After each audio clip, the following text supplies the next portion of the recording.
प्यारे दोस्तों, बहुत बहुत स्वागत है आपके अपने YouTube चैनल यूजीसी नेट साहित्य दर्पण में। तो जैसा कि आप जानते हैं कि हम एनटी नेट की तैयारी हिंदी विषय से इस चैनल के माध्यम से कर रहे हैं। तो फ्रेंड्स, आज की वीडियो में हम देखने वाले हैं भक्ति काल प्रकरण 3 प्रेम मार्गी सूफी शाखा को। बहुत ही इम्पॉर्टेंट है ये टॉपिक और यहाँ से 100% एग्जाम में कई बार पूछे जा चुके हैं, पूछे जाने की संभावना है भी। ओके, तो हम देख लेते हैं, क्योंकि प्रेम का जैसा अद्भुत दृश्य हमें उस शताब्दी में, ये 13वीं शताब्दी में देखने को मिलता है कुतुबुल मंझन और जयश्री जी उस्मान जी के काव्य में, तो वैसा उस समय अन्यत्र कहीं नहीं देखा गया। चलिए देख लेते हैं। कुछ और तथ्य बताना चाहूँगी फ्रेंड्स, जैसे सूफी या जो प्रेम मार्गी शाखा के प्रथम कवि और प्रस्तोता विद्वान हैं, तो विद्वानों ने प्रथम कवि और प्रथम काव्य रचना किसे मानी है, हम वो देख लेते हैं।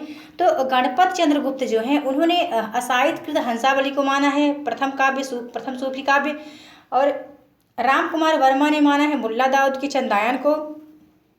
हजारी प्रसाद द्विवेदी हैं, उन्होंने ईश्वरदास के सत्यवती कथा को प्रथम सूफी काव्य माना है। और आचार्य शुक्ल जी ने, आचार्य रामचंद्र शुक्ल ने माना है कुतुबुन के मृगावती को। ठीक है, प्रथम सूफी काव्य इंपॉर्टेंट है, एग्जाम में कई बार ये पूछा जाता है। चलिए देख लेते हैं। जैसा कि पहले कहा जा चुका है, इस काल के निर्गुणोपासक भक्तों की दूसरी शाखा उन सूफी कवियों की है जिन्होंने प्रेम गाथाओं के रूप में उस प्रेम तत्व का वर्णन किया है जो ईश्वर को मिलाने वाला है तथा जिसका आभास लौकिक प्रेम के रूप में मिलता है। इस संप्रदाय के साधु कवियों का अब वर्णन किया जाता है। देख लेते हैं। पहले कुतुबुन जी आते हैं और इनका जो काव्य है वो मृगावती है। इनकी कथा ही देख लेते हैं फ्रेंड्स। और हाँ, यहाँ बताना चाहूँगी इम्पॉर्टेंट क्या है। कुतुबुन का आपको टाइम पीरियड, जन्म समय याद रखना है। मृगावती का प्रकाशन वर्ष कब कब की रचना है मृगावती। कुतुबुन किसके सानिध्य, मतलब किसके सानिध्य में रहकर ये काव्य रचना करते थे, ये इम्पॉर्टेंट है। और इम्पॉर्टेंट है मृगावती जो काव्य है, इसके नायक नायिका का नाम। 3-4 चीज़ें बहुत इंपॉर्टेंट है। कुछ पंक्तियां हैं और आचार्य शुक्ल जी के द्वारा कहे गए कथन, क्या टीका टिप्पणी आचार्य शुक्ल ने इनके संबंध में की है, वो भी इम्पॉर्टेंट। चलिए देख लेते हैं। ये चिश्ती वंश के शेख बुरहान के शिष्य थे और जौनपुर के बादशाह हुसैन बाद के आश्रित थे। तो हमने देख लिया, ये शेख बुरहान के शिष्य और जौनपुर के बादशाह हुसैन के आश्रित थे। ठीक है, अतः इनका समय विक्रम की 16वीं शताब्दी का मध्य भाग था। इन्होंने मृगावती नाम की एक कहानी चौपाई दोहे के क्रम में लिखी, ये भी इम्पॉर्टेंट है, लिखी, जिसमें चंद्रनगर के राजा गणपत देव के राजकुमार, अब देखिए यहाँ मिल गए, राजा का राजकुमार नायक है और कंचनपुर के रूप मुरार की कन्या मृगावती नायिका है। दोनों की प्रेम कथा का वर्णन है। इस कहानी के द्वारा कवि ने प्रेम मार्ग के त्याग और कष्ट का निरूपण करके साधक के भगवत प्रेम का स्वरूप दिखाया है। बीच बीच में सूफियों की शैली पर बड़े सुंदर रहस्य में आध्यात्मिक आभास भी हैं। तो यहाँ फ्रेंड्स कहानी दी गई है। कहानी को आप देख लीजिएगा वीडियो पॉज करके। मैं थोड़ा सा आपको कहानी का सार समझा देती हूँ। कहानी क्या है। कहानी ये है कि जो ये कंचनपुर का राजकुमार है, वो मृगावती पर मोहित हो जाता है। मृगावती राजकुमारी हैं, इनके पर मोहित होता है। ये जो राजकुमारी है, उड़ने की विद्या जानती हैं और एक बार ये क्या होता है, उड़कर ये कहीं दूसरे देश चली जाती हैं। राजकुमार इनकी खोज में योगी होकर निकल पड़ते हैं। फिर बीच में कुछ समुद्र आते हैं जहाँ पर राजकुमार एक सुंदरी को बचाते हैं जिसका नाम रुक्मणी है, मतलब राक्षस से बचाते हैं। फिर क्या होता है, सुंदरी के पिता ने इसका रुक्मणी का विवाह किसके साथ, राजकुमार के साथ ही कर दिया। फिर बाद में क्या है, बहुत दिनों बाद मृगावती का भी पता चलता है राजकुमार को। फिर राजकुमार को मृगावती भी मिल जाती हैं और सुंदरी भी दोनों ही ये रुक्मिणी भी इनके साथ रहती हैं। कुछ समय व्यतीत करने के बाद इनकी मौत हो जाती है हाथी से गिरने पर, और दोनों इनकी जो रानियां हैं रुक्मिणी और मृगावती, इनके साथ सती हो जाती हैं।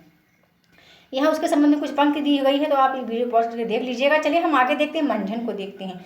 इनके संबंध में कुछ भी ज्ञात नहीं है, केवल इनकी रची हुई मधुमालती की एक खंडित प्रति मिली है जिसमें इनकी कोमल कल्पना और स्निग्ध हृदयता का पता लगता है।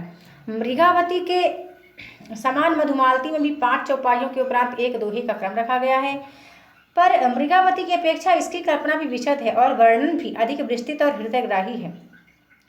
आध्यात्मिक प्रेम भाव की व्यंजना के लिए प्रकृति के भी अधिक दृश्यों का समावेश मंझन ने किया है। कहानी भी कुछ अधिक जटिल और कुछ लंबी है।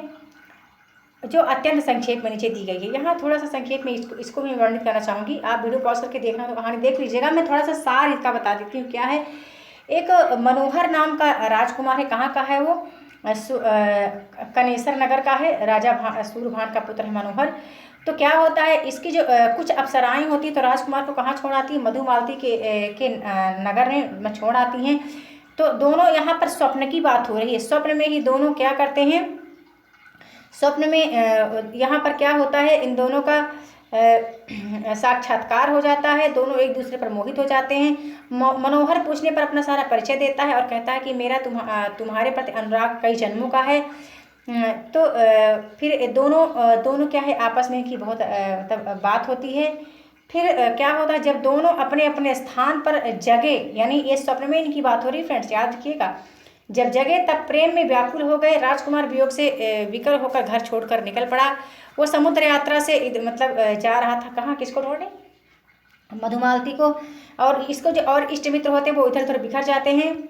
फिर क्या होता है, इसको एक स्त्री कौन मिलती है? प्रेमा नाम की एक सुंदर स्त्री मिलती है, जो इसको राक्षस प्रेमा को उठा लाए थे। कहाँ? जंगल में। मनोहर ने उसे राक्षसों को मारकर प्रेमा का उद्धार किया। प्रेमा ही मधुमालती का पता बताती कि मधुमालती मेरी सखी है, मैं तुझे उससे मिलवा दूंगी। मनोहर क्या करता है कि मनोहर का विवाह प्रेमा से करवाना चाहता है, प्रेमा का पिता। लेकिन मनोहर कहती है कि नहीं, मनोहर मेरे भाई जैसा है, मनोहर की शादी मधुमालती से होगी, ऐसा उसने वचन दिया है। यही इसकी कहानी है, कथा है। चलिए आगे कुछ और महत्वपूर्ण देखते हैं। कवि ने नायक और नायिका के अतिरिक्त उपनायक और उपनायिका की भी योजना करके कथा को विस्तृत किया है। साथ ही प्रेमा और ताराचंद के चरित्र द्वारा सच्ची सहानुभूति, अपूर्व संयम और निस्वार्थ भाव का चित्र दिखाई। देखिए, एक तरफ मनोहर और मधुमालती की कथा चलती है, प्रेम कथा, और दूसरी तरफ किसकी चलती है? प्रेमा और ताराचंद की भी चलती है। इसलिए प्रेमा मनोहर को का परित्याग करती है।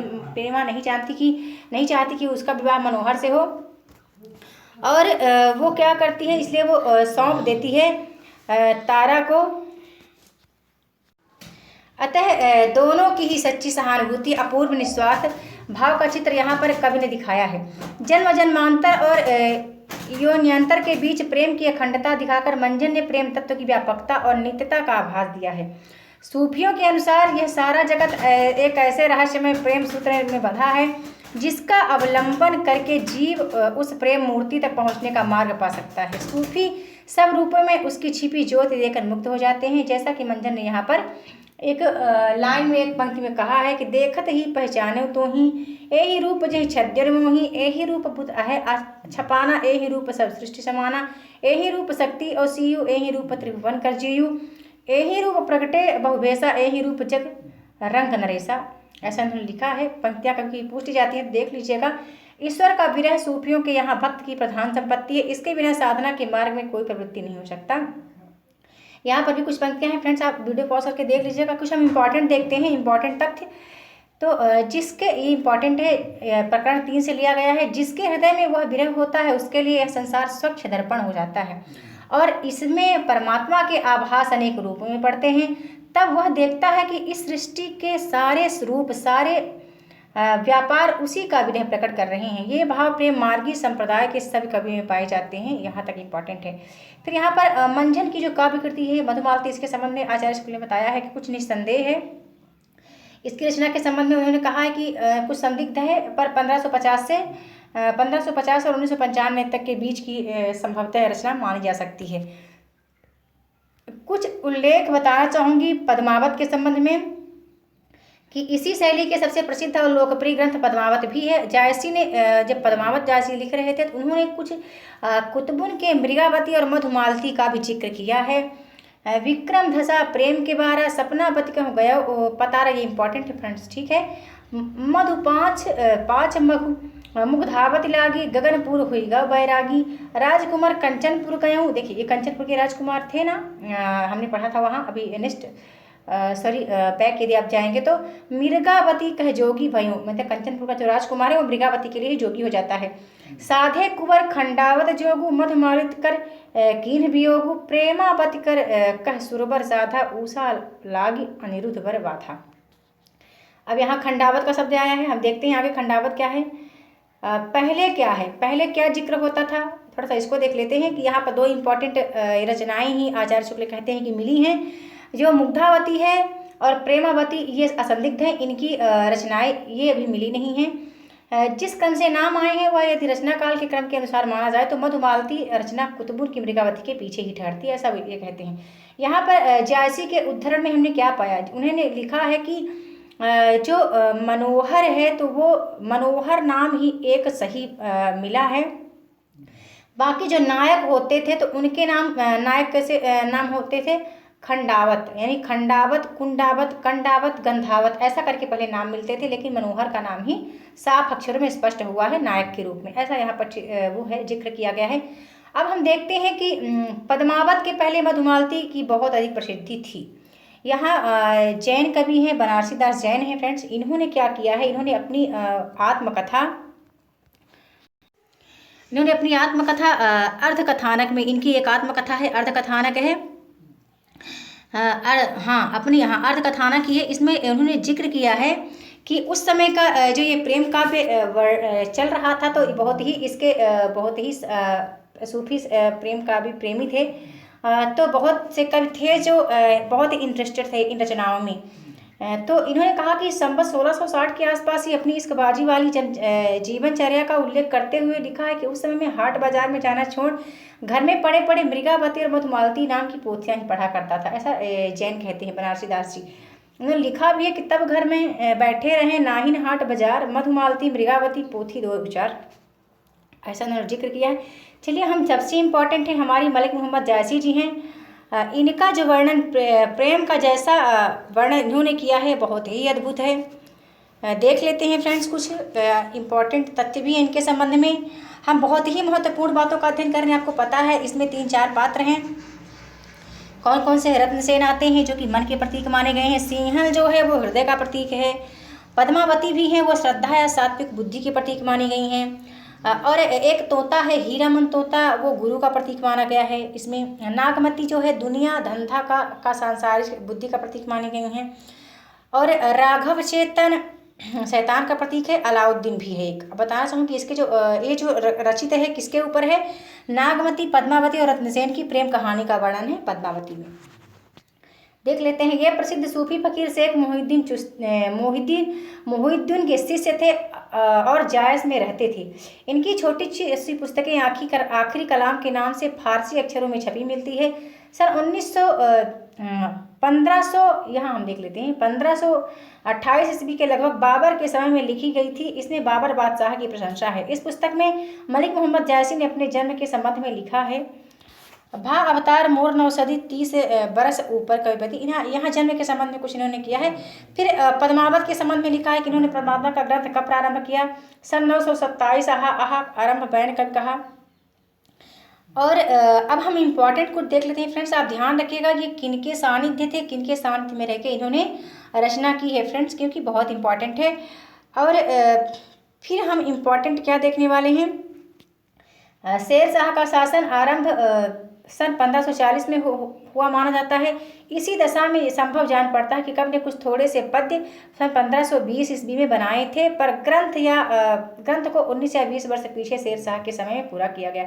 तो पद्मावत का 1540 ही इनका रचना काल माना गया है। और इम्पॉर्टेंट